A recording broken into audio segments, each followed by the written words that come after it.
चारों राजकुमारों का उपनयन संस्कार हुआ।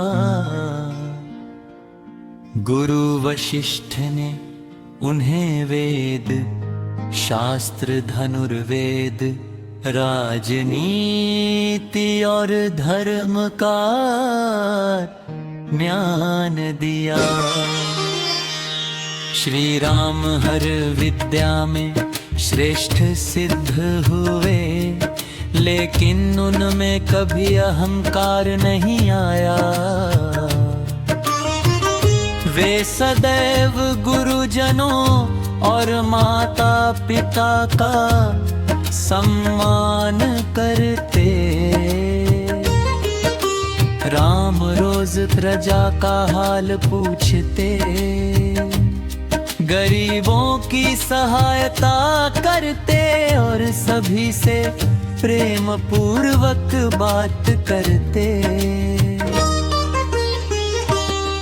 लक्ष्मण अपने बड़े भाई राम के बिना एक पल भी नहीं रहते थे। भरत और शत्रुघ्न भी आदर्श भाई थे। एक दिन महर्षि विश्वामित्र अयोध्या पहुँचे। उन्होंने राजा दशरथ से कहा, राजन मेरे यज्ञ को राक्षस बार बार नष्ट कर देते हैं।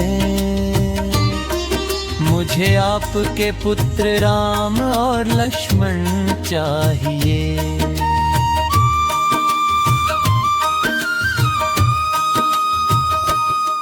राजा दशरथ पहले चिंतित हुए, लेकिन गुरु वशिष्ठ ने कहा, राजन राम कोई साधारण बालक नहीं है, उन्हें जाने दीजिए। राजा ने भारी मन से राम और लक्ष्मण को महर्षि विश्वामित्र के साथ विदा किया।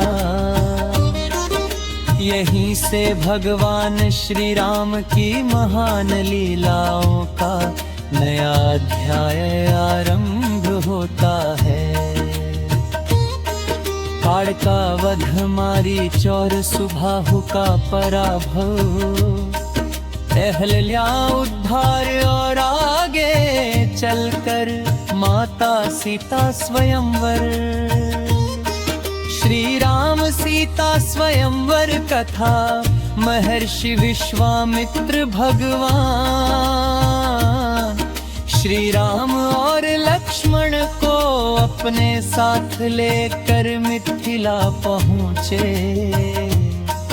उस समय मिथिला के राजा जनक ने अपनी पुत्री माता सीता के विवाह के लिए भव्य स्वयंवर का आयोजन किया था।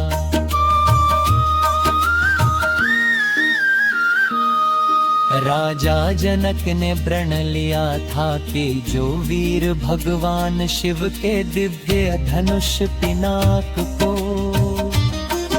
उठाकर उसकी हृत्यंचा चढ़ा देगा, उसी से सीता का विवाह होगा। देश विदेश से अनेक राजा राजकुमार और महाबली योद्धा स्वयंवर में आए। रावण और बाणासुर जैसे बलशाली भी धनुष उठाने में असफल रहे। कोई उसे हिला तक नहीं सका। जब सभी वीर हार गए, तब राजा जनक दुखी होकर बोले, क्या पृथ्वी पर कोई ऐसा वीर नहीं बचा जो इस धनुष को उठा सके।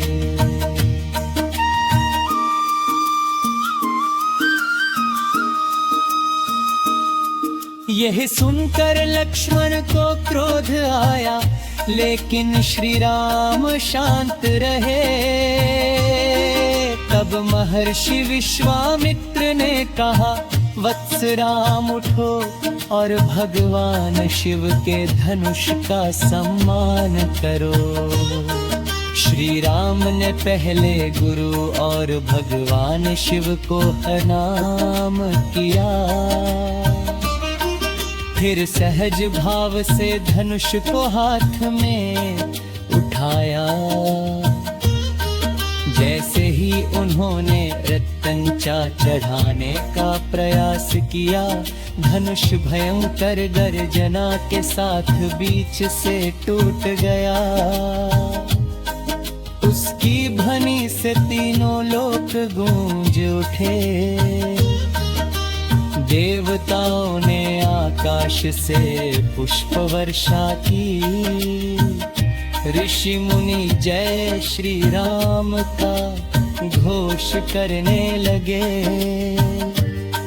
माता सीता अत्यंत प्रसन्न हुई और लज्जा के साथ श्री राम के गले में वरमाला डाल दी। राजा जनक की आंखों में आनंद के आंसू आ गए। उन्होंने श्री राम को अपनी पुत्री सीता का वर स्वीकार किया। इसके बाद अयोध्या से महाराज दशरथ को आमंत्रित किया गया। शुभ मुहूर्त में श्री राम और माता सीता का विवाह बड़े वैदिक रीति रिवाजों से संपन्न हुआ।